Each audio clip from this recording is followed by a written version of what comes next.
الله الرحمن الرحيم. أهلا بكم. هنتكلم النهاردة عن يا ترى أنت بتحب مصر قد إيه؟ وبتفكر فيها في اليوم قد إيه؟ كم دقيقة بتحب مصر؟ كم ساعة بتفكر فيها؟ في الأحوال الطبيعية إذا أخذت السؤال جد وقررت الإجابة بمنطق،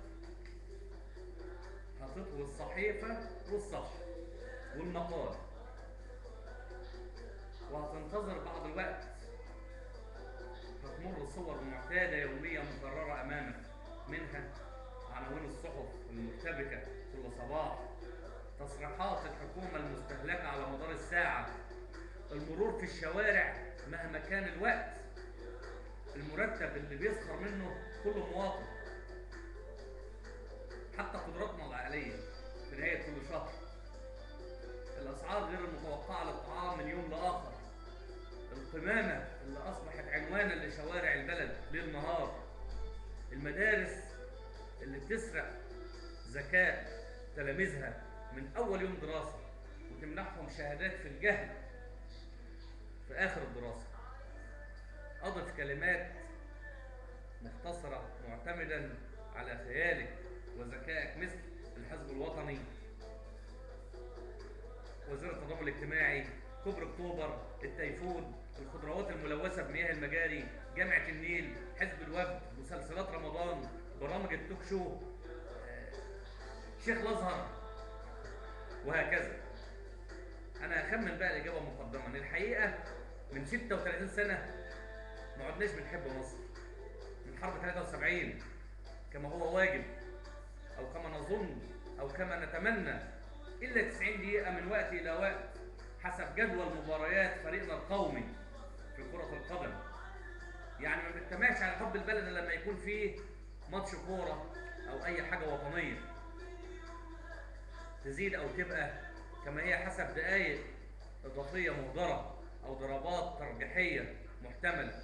90 دقيقة تصفى فيها القلوب كما يجب أن تكون في الحب، يتصاعد القلق على اسم مصر، يصبح الدعاء إلى الله نقيا رقيقا دقيقا كما صلاة الفجر في شهر رمضان، نصاب بهلوسة السعادة بهدف واحد وبأزمة قلبية بهزيمة، نستعد بهمة ونذهب بموعد ونشجع بنظام ونتكلم بحماس وننفق بسخاء وننتظر بحساب. 90 دقيقة نتحول فيها من فئة الشعوب المتأخرة إلى قائمة الدول المتقدمة، من الكراهية المفرطة لأشياء كثيرة في حياتنا إلى حب زائد لكل ما حولنا، من أعصاب مشتعلة غضبا إلى مشاعر غارقة في الرومانسية، نرتفع في هذه الدقائق المحسوبة على ساعة حكم المباراة، من اللامبالاة المعتادة إلى الحساسية المنعشة،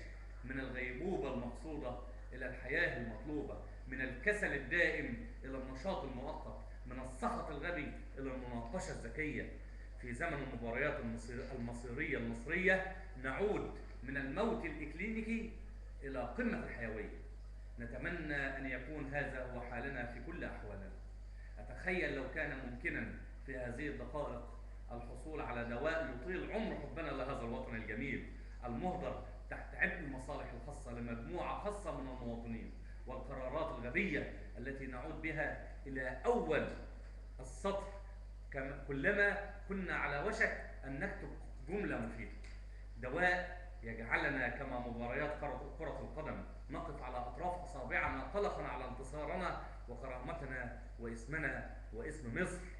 في مباراة الكرة يصبح رئيس الجمهورية مواطنا والمواطن رئيس جمهورية، تتبدل الأدوار في سهولة مدهشة غير متاحة في الواقع بدون دوائر انتخابية وآمال مفقودة، يصبح الهدف واضحا ومحددا رسميا وشعبيا فوق وتحت، نفسها البهجة والفرحة بالفوز، يتحول المواطن إلى وزير داخلية ديمقراطي متحضر يساند الفرحة ويحافظ على النظام، لا يرغب في تزوير مشاعر أو قمع سعادة.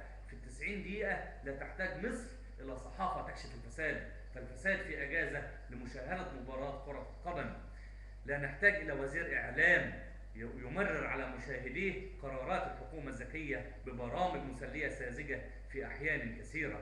فالحكومة في المقصورة تدعو الله في سرها بالفوز من أجل أن ينسى المواطن فرص الدعاء عليها. مر 36 سنة على انتصارنا الكريم في حرب أكتوبر. تلك أيام لم تعد معنا.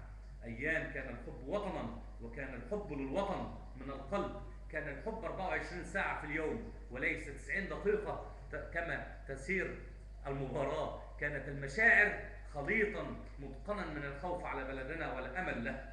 قبل 36 سنة كان مغادري الوطن يغامرون للعودة إليه. بعد 36 سنة مواطنو الوطن يموتون من أجل مغادرته. من 36 سنة كانت الهزيمة أمامنا واضحة والعدو محددا والهدف واحدا. اليوم الهزائم متعددة والعدو أقرب الناس لك، والهدف هو مصلحة كل فرد فقط وحصريا، وليذهب الجميع إلى الجحيم. يصعب جدا على أي كاتب أن يشعل شمعة في العتمة اليوم، وأن يجعل حروف قطرات أمل، ويحول قلمه إلى عصا سحرية تجعل القلوب على حب. لكن لماذا لا أفعلها؟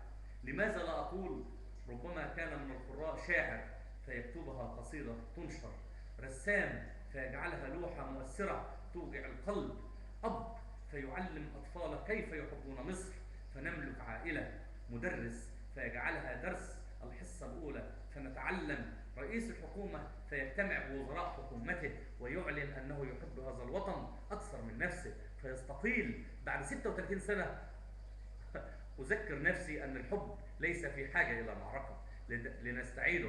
حبنا لمصر ليس في حاجة إلى قرار أو دعاء أو مباراة كرة قدم. حبنا لها في حاجة إلى تغييرات في كل شيء.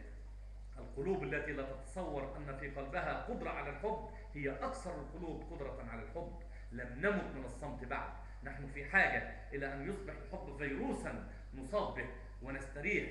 أدرك أننا في مساحة الصعب، لكننا لسنا في زمن المستحيل. كل شيء ممكن. أن ندرك أهمية الحب، أن نتحرك نحو الحب، أن نحب، أن نتغير بالحب، أن نغير كل ما حولنا بالحب لهذا الوطن الطيب. نتصور لو أحببنا هذا الوطن ساعة في اليوم. الحب يا حضرات هو القوة الهائلة التي تملك تغيير كل ما هو قبيح بالعقل. حين نحب نتحول من ضعف اللامبالاة إلى قوة الحياة والحياء. أنت تحب مصر إذا أنت قادر على أن تقول لا. بداخل كل إنسان حب نائم في حاجة إلى من يوقظه. وأخيرا أنا أحب مصر وبعلنها: بحبك يا مصر، بحبك يا مصر، بحبك يا مصر. أشكركم والسلام عليكم ورحمة الله تعالى وبركاته. شاعر